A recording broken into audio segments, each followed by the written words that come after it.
Hello everyone, तपाईँलाई स्वागत छ मेरो सानो मिनी ब्लगमा है। अनि हिजोको यो चाहिँ ब्लग चाहिँ हेर्नु न, दिन चाहिँ यस्तो डरलाग्दो भइरहेको थियो है, पानीहरू पर्दै थियो। अन्त यस्तो चिसो मौसममा चाहिँ हामीले सिस्नो खाने भनेर सोचेँ है। हेर्नुहोस् न, हावा चलेको डरै लाग्दो हावा चल्दैछ है।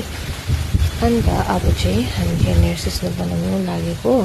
तपाईँहरूले चाहिँ कसरी बनाउनुहुन्छ है? हुनु त सबैको सिम्पलै हुन्छ, कतिजनाले चाहिँ कुकरमा बनाउनुहुन्छ सिटी लगाएर। हामी चाहिँ यसरी बिस्तारै पकाउँछ है। पहिला चाहिँ यसलाई मजाले धोएर पहिला चाहिँ हामीले यसलाई चाहिँ आँटामा हालेर त्यसपछि एक दिन राखेर त्यसपछि चाहिँ धोएर चाहिँ बनाउँछ है। यहाँ चाहिँ मजाले यो चाहिँ धोइसकेर चाहिँ उम्लिँदैछ। अनि सिस्नुको त मेन तपाईँलाई थाहै छ है, सिस्नुमा चाहिँ लसुन चाहिँ एकदम हुनैपर्छ।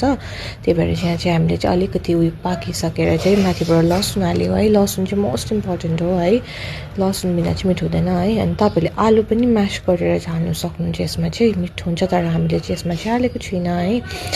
अन्त त्यसपछि चाहिँ यहाँ चाहिँ म सिस्नो बनाउँदै थिएँ, अनि फुपूले चाहिँ उता सब्जीहरू बनाउनु हुँदै थियो नि त। अनि म चाहिँ हिजो अलिकति भनौँ बिमारै भएर चाहिँ मैले यो भिडियो हिजो अपलोड गर्न सकिनँ। त्यही भएर चाहिँ आज अपलोड गरेको है। अनि फुपूले चाहिँ कोपी आलु बनाउनु हुँदै थियो, अनि म चाहिँ यहाँ सिस्नोलाई मजाले फिर्के लाउँदै थिएँ नि त।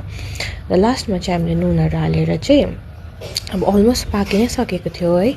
यस्तो मिठो भएको थियो। अब सिस्नो त मलाई त मेरो त एकदमै फेभरेट हो है, अझै ढेँडोसँग मिठो हुन्छ भन्छ। अन्त अब हामीले चाहिँ यहाँ सिस्नो चाहिँ पाकिसकेकै थियो। अन्त यति हो। Thank you everyone.